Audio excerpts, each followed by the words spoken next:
My sister's book club meets on the second Thursday of every month. There are 8 of them. They rotate hosting duties. They read 1 book a month. Usually literary fiction or the kind of commercial thriller that sits just far enough toward serious to feel like it counts. They drink wine, they talk about the book for the first 40 minutes and then about everything else for the rest of the evening. My sister has been part of this group for 4 years. 3 months ago, they chose my book. They did not know it was my book. My sister did not know it was my book. My sister had told me, when I mentioned I was writing, that she hoped I had a backup plan. She had said this with the particular warmth of someone who is trying to be realistic on your behalf. She had said it multiple times, over multiple years, in slightly different versions. She had never, to my knowledge, connected the name on the cover of a book that her group was reading with her sister. There are reasons for this that I will explain, but the short version is, on the second Thursday of last month, my sister texted me while I was making dinner. She said, "We're doing our book club. The book is incredible. Have you read it?" I said, "Which book?" She sent me the cover. I said, "I've read it once or twice." She said, "The writing is just, I can't explain it.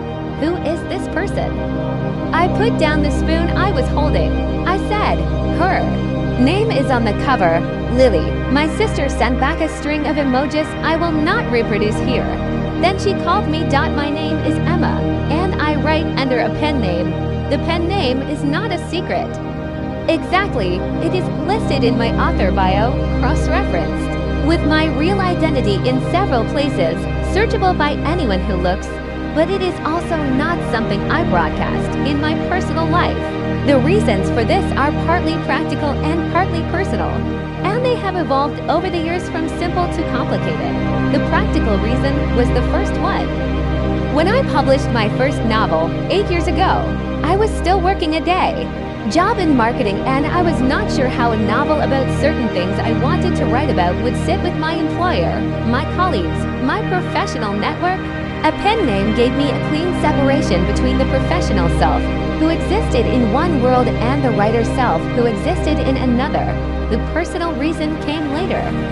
My family's response to my writing, in the years before I was published, had been, "I am going to be as precise and fair about this as I can, not encouraging, not cruel, not designed to hurt, but the specific kind of not encouraging that comes from people who love you and are therefore afraid on your behalf, who have mapped the terrain of creative careers and found it unreliable and scary, and who express their fear through a consistent gentle pressure toward more secure choices."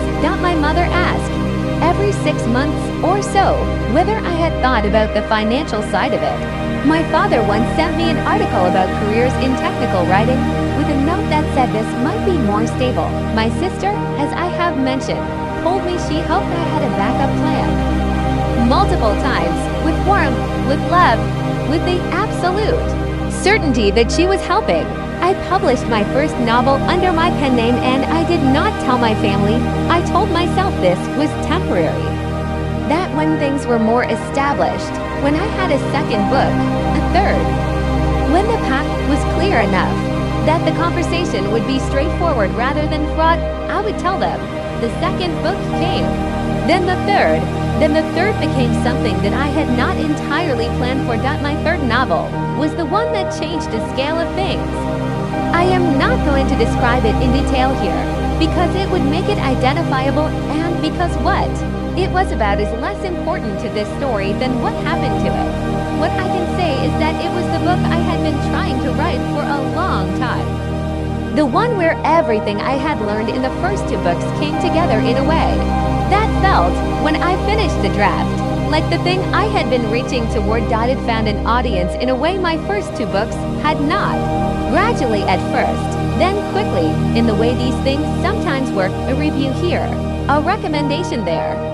A particular quality of word of mouth that is impossible to engineer and impossible to stop once it starts. It was on the bestseller list for 11 weeks. It was translated into 22 languages.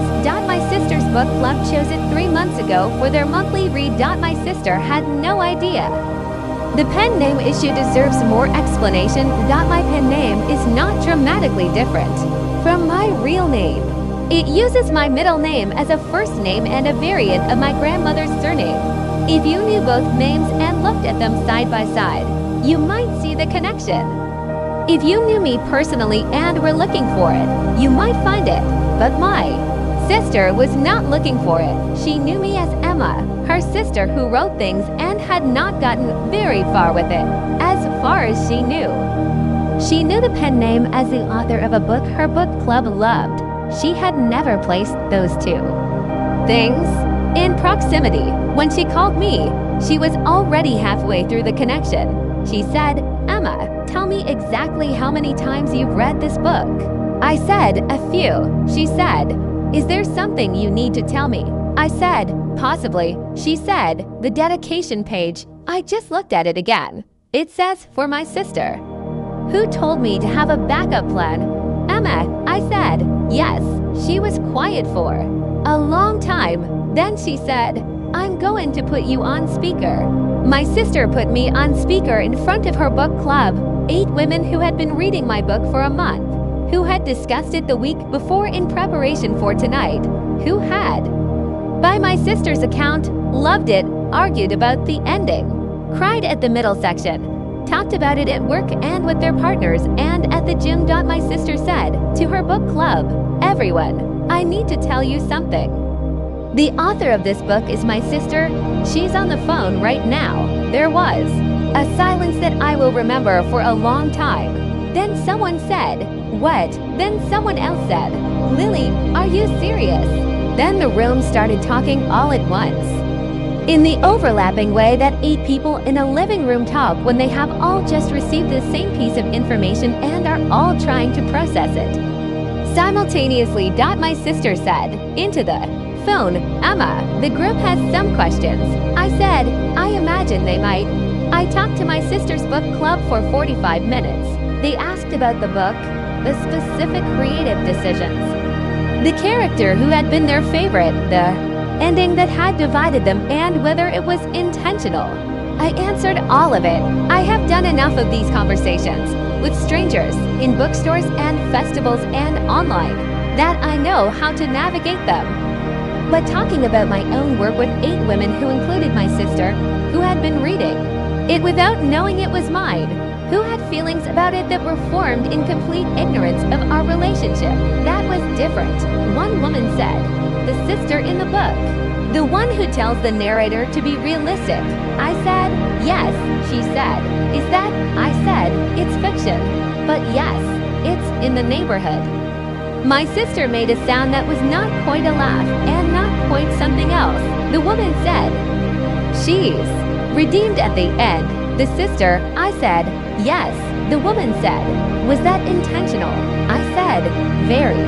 My sister and I talked for 3 hours that night. After her book club left, not about the book, mostly about the years.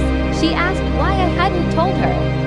I told her the truth, that the early years of uncertainty had made me protective of the work, in ways that had calcified into a habit that I hadn't revisited when the habit no longer made sense. That by the time the 3rd book was on the bestseller list, telling the family had accumulated a weight of complexity, the years of not telling them, the conversations that would have to happen, the explanations that made the continued silence feel easier than the alternative. She said, "That's not a great reason." I said, "No, it isn't." She said, "The backup plan thing." I said, "You said it a lot." She was quiet. Then she said, "I was afraid for you." I said, "I know." She said, "And now I've been going around telling people I have a sister who writes a bit, but hasn't really found her footing." I said, "Approximately, yes." She said, "Well, you were on the New York Times bestseller list." I said, "For 11 weeks."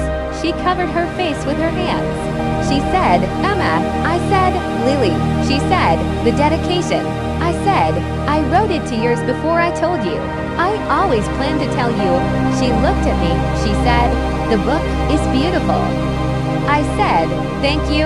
She said, "I mean it. I've read a lot of books. This one." She stopped. I said, "What?" She said, I cried at the middle part. In the book club, I was the only one who actually cried. I thought it was because I was tired.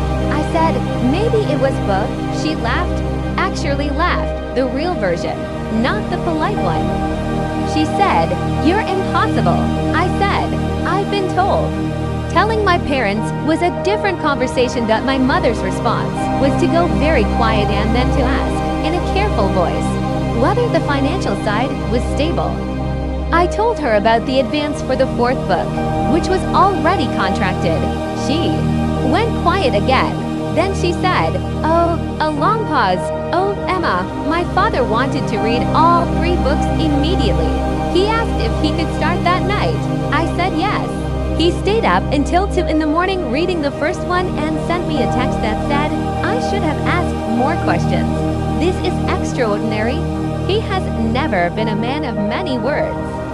Extraordinary was as much as I expected. It was enough that my pen name is still my pen name. I am not going to change it.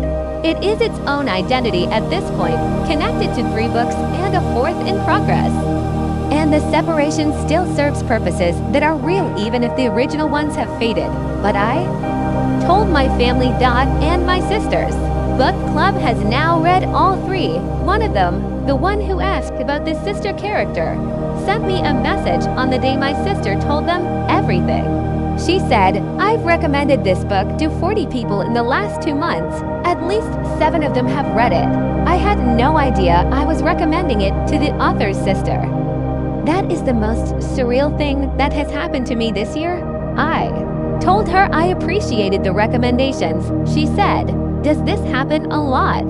People reading the book without knowing who you are?" I said, "More than you'd think." She said, "Does it bother you?" I thought about it. I said, "No, actually, it's the best possible thing." You read it as a reader. You felt what a reader feels. Your response to it was completely honest because you had no reason to be anything else. She said, "Your sister cried in book club." I said, "I know." She told me, she said, she cried before she knew. I said, "Yes," she said, "that means something." I said, "Yes, it does." Here is what I think about most now, from the other side of these conversations. The backup plan comments. The gentle pressure toward more stable choices, the 8 years of being the family member who was writing a bit but hadn't really found her footing. None of it was cruel. All of it was fear. The specific fear that people who love you have on your behalf, which is its own kind of love even when it is expressed in the wrong direction. And I think about the books I wrote in the silence of not telling them, in the specific freedom of building something that existed outside of anyone's fear for me, or hope for me, or expectations of me. Whether that silence was a condition of the work. Whether the books are what they are partly because of those 8 years of protective invisibility. I don't know the answer. What I know is that my sister cried at the middle section of my 3rd novel before she knew I had written it. That is the review I will keep longest. Tell me in the comments, have you ever made something in private that the people closest to you didn't know about? What was it like when they found out? I read everyone.